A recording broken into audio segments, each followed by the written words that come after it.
Good morning, everybody, and welcome to another week of online learning. This week we're going to be talking about marketing and advertising, and this is what we're going to be working on until the end of the school year.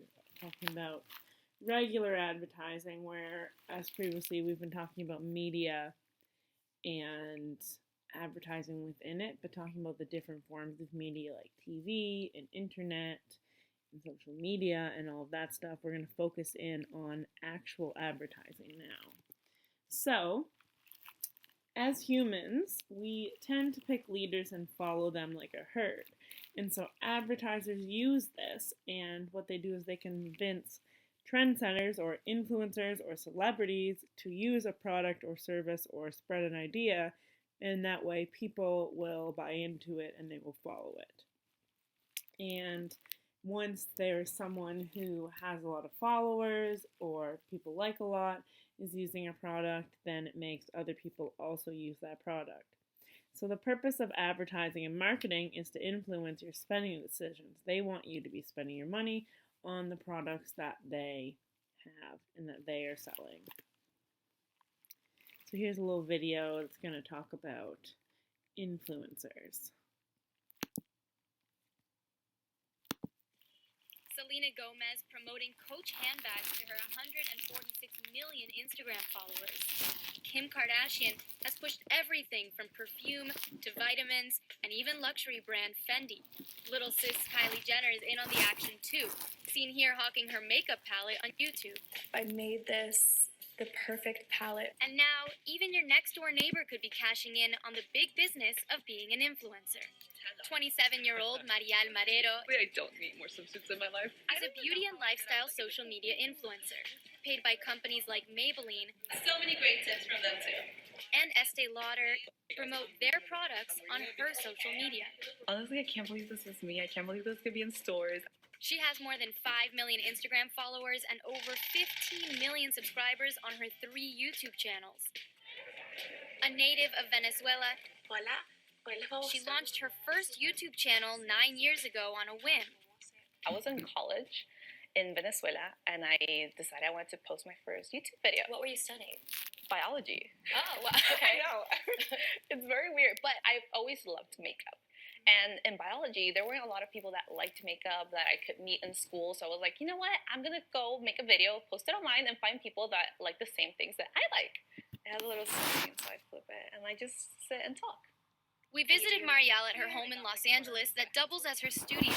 What do you roughly get paid per post, and what is the most you've gotten paid for something? I wouldn't be able to give you an exact number, but Ballpark?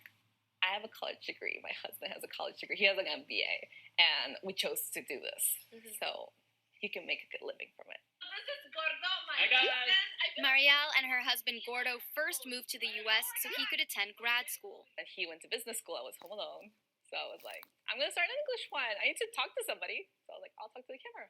The YouTube videos were kind of like an outlet for you to practice your English? Yeah, I was like, I have no friends, so I'm just going to find some online. Did it work out? I think it has. Just a million. There are so many, especially young women, trying to be influencers. What makes your account unique? I ask myself that all the time. I'm like, why do you follow me? I'm just me being silly. I don't feel like there's anything special about me. Why? And I mess up and I show them that I'm not perfect. I'm not like, oh, you know? Yeah. But sometimes I feel like that's why people follow me, because I'm me. I'm real. Today, it seems like everyone is in a battle for the most clicks, because a big social media following can mean big money. The very first hurdle to becoming an influencer is hitting 10,000 followers, but you're certified influencer, if you will, at around 100,000. It's currently 6 a.m. 17-year-old mega vlogger Emma Chamberlain was a typical teen from the Bay Area when she took YouTube by storm just 2 years ago. Right now, we are driving around the DMV Posting videos like this one. for my freaking test. She's now signed with a major Hollywood agency and partnering with teen fashion chain Hollister. Hey everyone, I am Jasmine Brown. Jasmine Brown began working with major brands like Walmart and Lady Foot Locker after being noticed for her fashion and beauty videos. And Sandy Ball launched into online stardom with her unique nail polish designs, now working with Sephora and Mattel. Really big YouTubers and Instagram stars, they have agents, just like Hollywood. They have managers, they have publicists, because the best people are making tens of millions of dollars a year. And it's not just fashion and beauty industry influencers who are cashing in. Take Dr. Mike Varshavsky, who promotes his healthy and germ-free lifestyle on his Instagram page. And teacher Kayla Delser promotes the latest educational technology on her Top Dog Teaching social media pages. When you follow an influencer, you're not just following for the content that she posts, you're following her for her opinion. These are her 10 favorite products. Well, these are also your 10 favorite products. There's also a dark side of online influencing. Take the large number of fake accounts that some influencers have following them. It's a shortcut that plenty of people are tempted to take, and so they're tempted to do it, but it's always a bad idea. A recent report reveals companies paid out $744 million to Instagram influencers last year alone. But $102 million of that money, meant to reach legitimate followers, was actually spent on fake accounts. The whole point of being an influencer is that you have influence. If everyone following you is not a real person, you don't have any influence. You just have a bunch of followers. And buyers of social media, beware. Being a fitness influencer is my full-time job. Fans of social media fitness guru Brittany Dawn accuse her of charging hundreds of dollars for her 60-day fitness and nutrition plans, some say without delivering on her promise. And we never got anything back other than just, oh girl, you're doing so great. But I'm like, how am I doing great because I'm not losing weight? Brittany Dawn posting an apology on her YouTube channel. And I make mistakes. And that's what this video is here to do, to address it, to say that I am sorry. But Marielle says the key to success is staying true to herself and working hard. I always wanted to do something where I could have freedom and be creative. So in a way, this is perfect for me. It's what I wanted to do. I mean, you're getting paid to be yourself. Yeah. It's a dream job. It truly is. For Nightline, I'm Romina Puga in Los Angeles. Hi everyone, George Stephanopoulos here. Thanks for checking out the ABC News YouTube channel. If you'd like to get more videos, show highlights, and watch live event coverage, click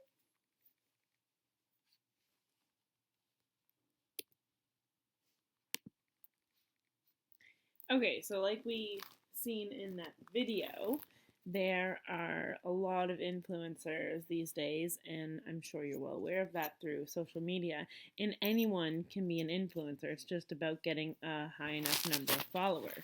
So previously, advertisers would be targeting celebrities, or mainstream celebrities like people in TV shows and movies, and now anyone can be a quote-unquote celebrity or influencer. And so there's more people around us who are promoting products, whether intentionally or unintentionally. Sometimes it's because an influencer is wearing a shirt from Nike, people want to buy it, even if Nike didn't pay them to do it. So just their personal interests can be an advantage for advertisers. On the other hand, they will also pay them to walk out in public with a Louis Vuitton purse so that people want to buy that purse. So it's the way our world works now is helping advertisers because they're getting more business without even having to pay for it.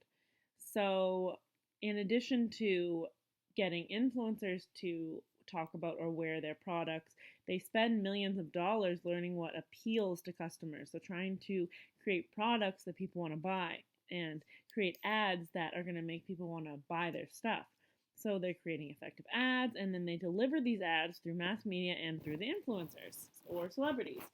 And it's estimated that we see 250 to 3,000 ads per day, because think about it. Every single Instagram post you see could be an ad. Whether intentional or unintentional, they could be being paid by an advertiser for that ad, or they're advertising it just because they like it, even if they're not thinking of it as an advertisement.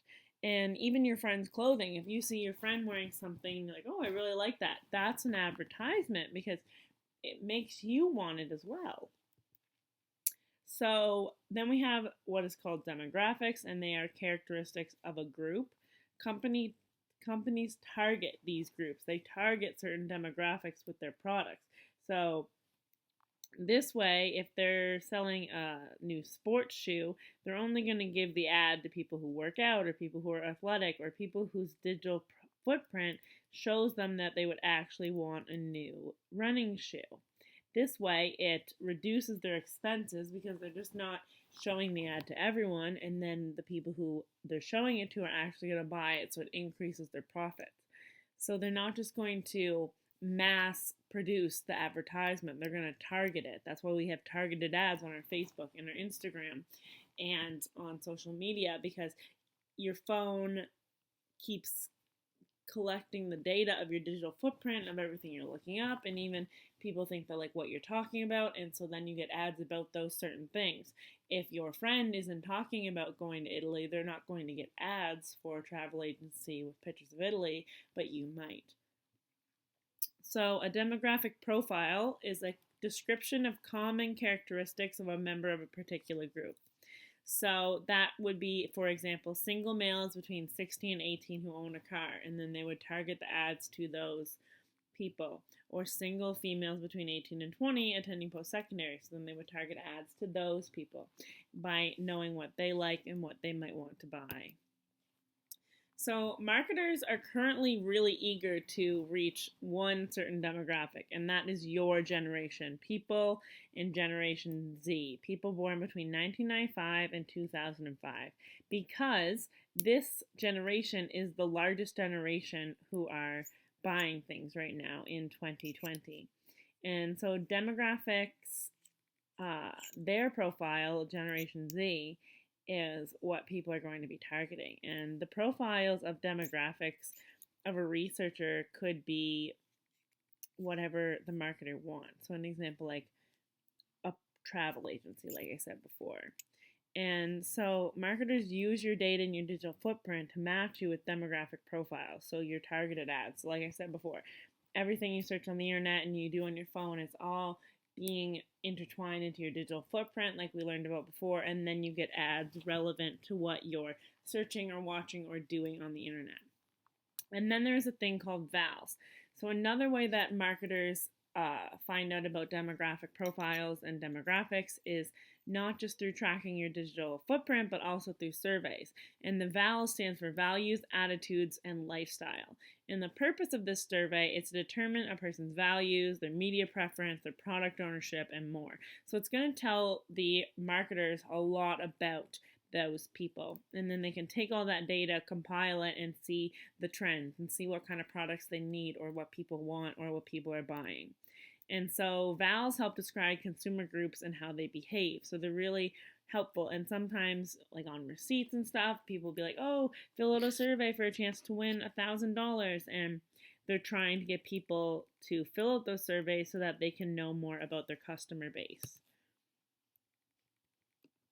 So, why do we consume? So we consume to survive, to belong to a tribe, to protect your family, to attract a mate, and to acquire status. Those are the reasons that we consume. Even if you're not fully aware of it, that is the common core of why humans buy things. So the first one is survive. So our most powerful motivation in life is to survive. We consume food, we have shelter, and we need heat to ensure survival. So we buy things like medicine, insurance policies, gym memberships, and safety equipment. The next one is to belong to a tribe. Us as humans are social. We desire to belong. No one wants to be completely introverted, completely isolated, and lonely. No one wants that, and no one thrives in that environment. You need someone or something. So purchases show that we belong to a tribe. Maybe you buy sports memorabilia, hockey team jerseys, you buy things from certain influencers, from certain bands, from certain brands. That way you are in a certain tribe. That way you belong to a certain group. You're fitting in with a certain group. The next is to protect our family, and so that's why we buy things like homes to keep people sheltered. We buy insurance, we give them education. We buy safety equipment, cell phones, car seats, tutoring, warm winter coats, alarm systems, all of those things, because we want to protect the people we love and we want to make them happy. The next one is to attract a mate, so reproduction. So after survival, our most powerful motivator as a human is to reproduce. So we want to impress someone else so that we can reproduce. So clothing, personal care products, services like nails, hair, that kind of stuff, waxing, gym memberships, gifts. And those are the types of things we buy to attract a mate so that we then can reproduce. And after you reproduce, then you have to buy all the baby things. So it's a constant cycle. And then the next one is acquire status, so have power. So members of a group need to know each other's role or status to help identify each other, who they are, and how they should treat each other. So do you treat that person with respect, with caution, with familiarity, with authority? So some roles are more desirable than others, and people are often driven to acquire a higher status because they want the power that comes with it. So in order to get this power, you want to appear as though you have a higher status. So we pick nice cars, nice homes, nice clothes, and other things like toys, like boats and four-wheelers and sea-doos and skidoos to show that we have a certain social status, because the more of those things you have, the more well off or the more successful people think you are, and in terms you are seen as having a higher status of power and people want to be around you. So consumerism is when we buy things. Why do we buy so much? That is the innate question, because we have those reasons that we just talked about are why we buy so much. We have all these innate things in our human composition that make us want to consume. And we have so much more now than 50 years ago, than 100 years ago. Our grandparents, well, my grandparents' generation, your great-grandparents' generation, they didn't have this much. They didn't go out and buy all this stuff. Houses didn't even used to have closets. And as time went on, people just started to consume more and more and more. And we've just evolved into buying, and consumerism is such a huge industry. So we have consumerism looking at it from the point of economics, from the businesses, and from the consumer. So first, if we look at it from an economic standpoint, the more we spend, the better the economy will be, because the more money we're putting into the economy. So our economy is built on the creation, trade, and sales of goods and services. So people create a product and they sell it. So the more people buy, then the more you're going to work in order to pay for what you're buying. And this increases the growth in the economy, because people are working, they're spending more time at work, they're making more money, and then they're spending more money, and then wherever they work could be producing more things as well. So it's just a cycle. But if you look at it from the point of the consumer, then the belief is that we will each benefit from being more informed and more educated about our purchasing decisions. So the consumer wants us to think about what we're buying and why we're buying things, and make sure we're making wise spending decisions. So we're in control. Us as the consumers, we're the ones that are in control, because businesses make the products, but we're the ones that buy them. We're the ones that make them successful. So our spending decisions decide which businesses will get our money and which won't. So we need to educate ourselves.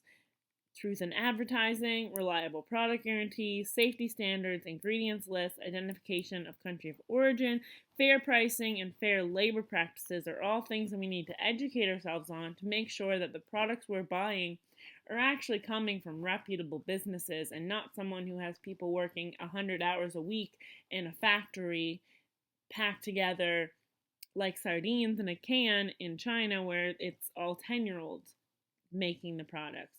Child labor, that kind of stuff, or they're working for no money. You want to make sure that you're buying things from a reputable company and that you're informed on the creation of those products. So that's everything for marketing and advertising. This week you have 2 assignments. You have a marketing assignment and an article assignment. Let me know if you have any questions. I'm here to help, and I hope you have a great week, and goodbye.